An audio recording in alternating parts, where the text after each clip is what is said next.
oh, how everything can change in a matter of days. It was all good just a week ago. We beat up on the Chicago Sky a few days ago.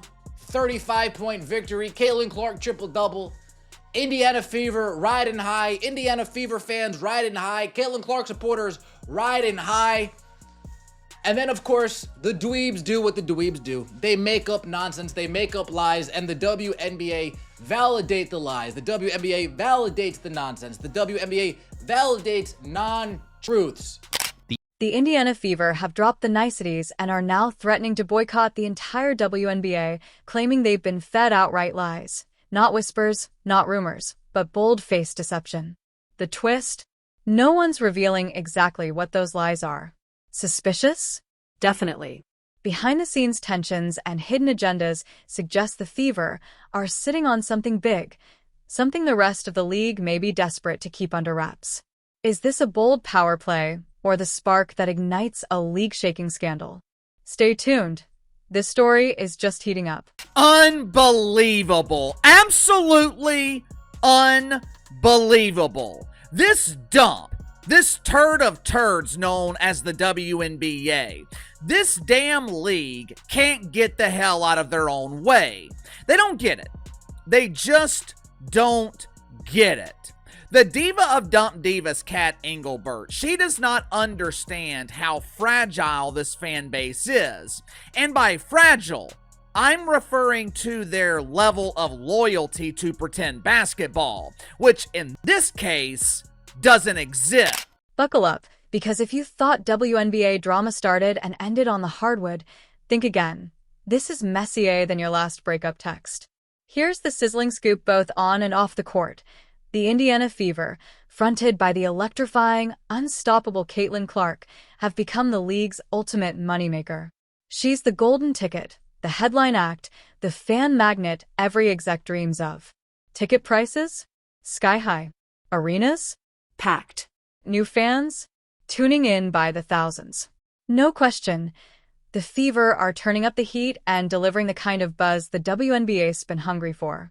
You would think the number one thing you'd be talking about after that game, after that amazing performance from Caitlin Clark, the triple-double, the amazing passes, the crazy shots, you'd think we would be talking about basketball. The number one thing you think we'd be investigating is how nobody else in the WNBA has ever done anything like Caitlin Clark is doing. We should be investigating the fact that Caitlin Clark's 4 threes in that game were more exciting than, like, if you go to 2022 and check out the top 10 plays of the WNBA season, her 4 threes in that game were more exciting than those 10 plays. Literally. Like, what she does in one game is single-handedly more exciting than anything we've ever seen in the WNBA. That's what we should be.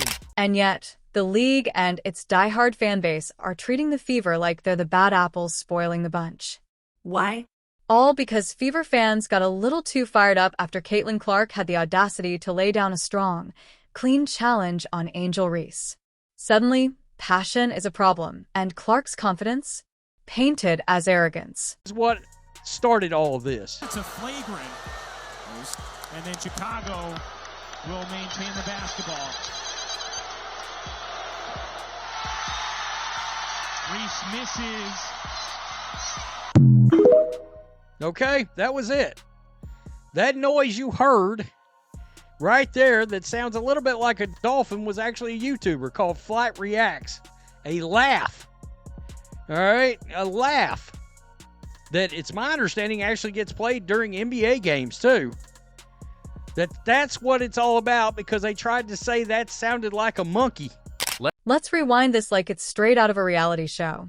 Angel Reese, master of the side-eye and queen of the smirk, starts it off with a not-so-subtle shove to the back of a Fever player's head, loud and clear. I play rough, deal with it. Then Caitlin Clark answers with a solid, clean foul. Nothing dirty, just part of the game. But suddenly, Fever fans are painted as the villains. The league starts whispering about racism in the stands, and Angel? She's crowned the untouchable martyr. National television. It's been the most polarizing conversation in all of sports over the last 24 hours, rather. Angel Reese, many would suggest that she overreacted, but Slick, do you have an issue with Angel Reese's reaction to Caitlin Clark's flagrant foul? Yes. And I have I have an issue with the way she reacted. I have an issue with the way it's being handled by her, by the Chicago Sky, everybody involved. Here's the irony. Fever fans are the ones actually keeping the lights on. They're packing arenas, buying up jerseys, and driving the ticket sales that are fueling the league's momentum. Meanwhile, the rest of the WNBA looks on like a bitter crowd watching their spotlight fade as one star, and the team rallying behind her, steals the show and rewrites the narrative. It's really thankful. They kept continuing to show up for us, and they make a lot of noise. Like, they're into it. They're not just sitting there. Like, they're invested in this basketball. It's great for our league. It's great for every team that gets to come and play here. I think we've had a lot of great battles, and they've helped us win a lot of games on this floor. So, like I said, hopefully we can bring the playoffs back here and give them a taste of it because they deserve it. It's been since 2016. So, it's only going to get better and better from here on out. You can practically hear the whispers. We want Caitlin to succeed, just not like this. Not with those Fever fans cheering her on. Translation? The league wants growth, but only if it sticks to a script built on victimhood and carefully curated drama. It's as if the WNBA has decided the best way to handle a surge in popularity is to light a match and burn it all down, starting with the very team that's keeping the lights on.